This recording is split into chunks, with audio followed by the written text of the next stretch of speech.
नमस्कार. मी नित्य श्रद्धा निळकंठ पवार. मी 13 वर्षांचा आहे. मी बालमोहन विद्या मंदिर इंग्लिश मीडियम स्कूल या शाळेत 9वीत शिकतो. माझा गट क्रमांक 2. मी सावरकर या स्पर्धेचे परिपत्रक हाती आले आणि एका विषयावर नजर खेळली. अभिनव प्रयोगशील सावरकर, कथा, कविता, कादंबरीतून देशभक्ती आणि नकळतच ओठांतून शब्द बाहेर पडले. जयोस्तुते श्री महन मंगले शिवास्पदे शुभदे. अंगावर रोमांच उभं करणारे हे गीत म्हणजे आजही आपल्या मनात देशप्रेमाची ज्योत पेटती ठेवणारी मशालच.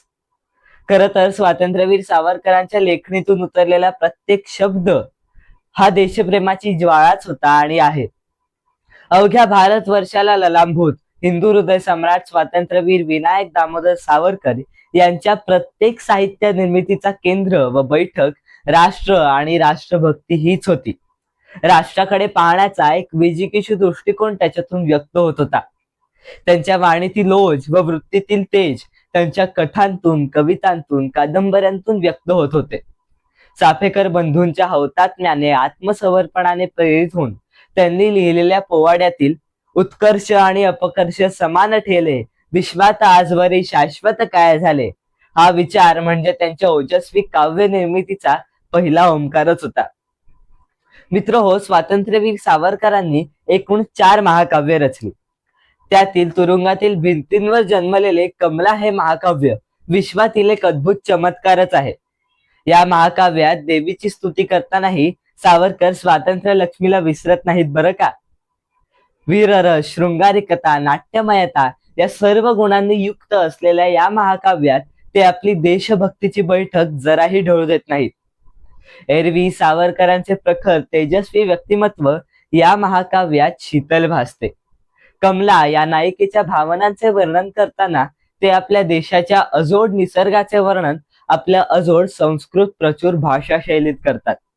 तेच सावरकर आपल्या गोमांतक या महाकाव्यात गोव्यातील लोकांनी पोर्तुगीजांविरुद्ध दिलेल्या लढ्याचे वर्णन करतात. गोमांतक आणि कमला ही दोन्ही महाकाव्ये अंदमानातच रचली गेली, पण एक शीतळ चंद्रासारखे तर दुसरे सूर्य तेजाची आठवण करून देणारे. मित्र हो, स्वातंत्र्यवीर सावरकरांची देशभक्ती केवळ स्वातंत्र्य लढ्यापुरतीच मर्यादित होती असे मला वाटत नाही.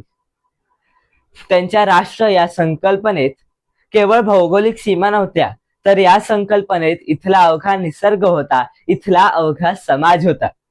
सावरकरांच्या लालित्यपूर्ण भाषा वैभवामुळे ते जनतेच्या मनाचा ठाव घेते झाले होते. गालावरच्या कुसुमी किंवा कुसुमांच्या गाली अशा ओळी सुद्धा ते त्याच देशप्रेमाच्या आंतरिक जाणीवेतून लिहितात. मित्र हो, स्वातंत्र्यवीर सावरकरांच्या काव्यकृतीतील अभिजातता लक्षात घेताना मी एक महत्वाची बाब लक्षात आणून देत आहे. मराठी काव्य प्रांतातील वैनायक या वृत्ताची निर्मिती कवी सावरकरांनीच केली. ही अभिजात काव्य निर्मिती करताना जे जे उत्तम उदात्त उन्नत महन मधुर ते स्वतंत्रते भगवती सर्वतव सहचारी होते असा स्वातंत्र्य देवीचा गौरव करायला ते विसरत नव्हते.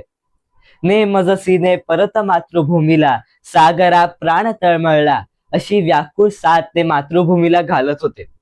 त्याचबरोबर त्यांच्या मित्रमेळातून जयदेव जयदेव जय जय शिवराया अशी शिवप्रभूंची आरती म्हणत ते देशातील तरुणांना जागवत होते.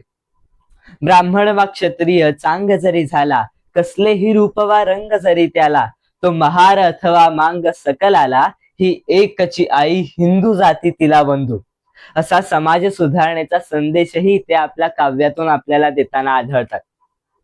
स्वातंत्र्यवीर सावरकरांच्या नाटकांमधूनही रसिकरंजनेपेक्षाही देशहित, समाजहित, त्याचबरोबर समाज जागृतीतून देशहिताचा विचार ते मांडताना आपल्याला जाणवत राहतात.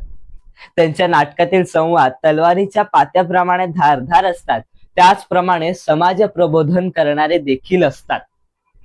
सावरकर हे प्रखर हिंदू धर्माभिमानी होते. आधुनिक अभिजात हिंदुत्वाचा पाया त्यांनीच घातला. त्यांच्या हिंदुत्वाच्या संकल्पनेत हिंदुत्वातील परंपरागत भोंगळ समजुतींना त्यांनी छेद दिला होता. हिंदुत्वातील विजिगीषू दृष्टिकोन जागृत करण्याचा प्रयत्न त्यांनी त्यांच्या संन्यस्त खड्ग या नाटकातून केला. सावरकरांच्या साहित्य निर्मितीचा उद्देश केवळ राजकीय किंवा राष्ट्रीय स्वातंत्र्य नव्हता, तर त्यांच्या राष्ट्र या भावनेत सामाजिक रूढींतून त्याज्य परंपरांतून मुक्तीचाही समावेश होता. म्हणूनच त्यांच्या संगीत उशाप या नाटकातील धर्मांतरित झालेल्या शंकर महाराच्या व्यथेतून त्यांनी हिंदू धर्मातील दोषांचे दिग्दर्शन केले, जातीभेदावर प्रहार केले आणि त्यातूनही भारतीय संस्कृतीवर भाष्य केले.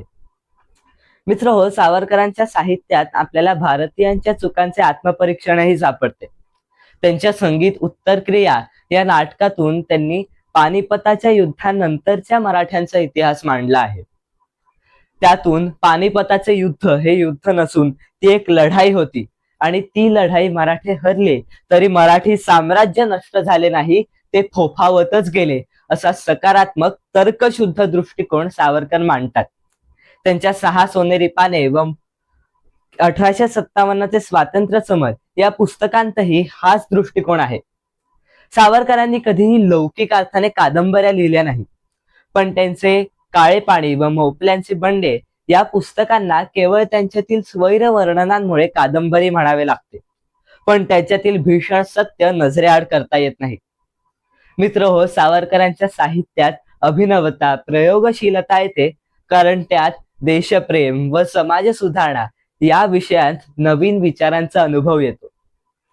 या निमित्ताने स्वातंत्र्यवीर सावरकरांच्या कविता, कथा, कादंबऱ्या, नाटके आणि एकूण सर्व साहित्यातील अभिनवता व प्रयोगशीलतेचा वेध घेतला जावा, अशी भारत माता आणि सरस्वती मातेच्या चरणी प्रार्थना. धन्यवाद. जय हिंद.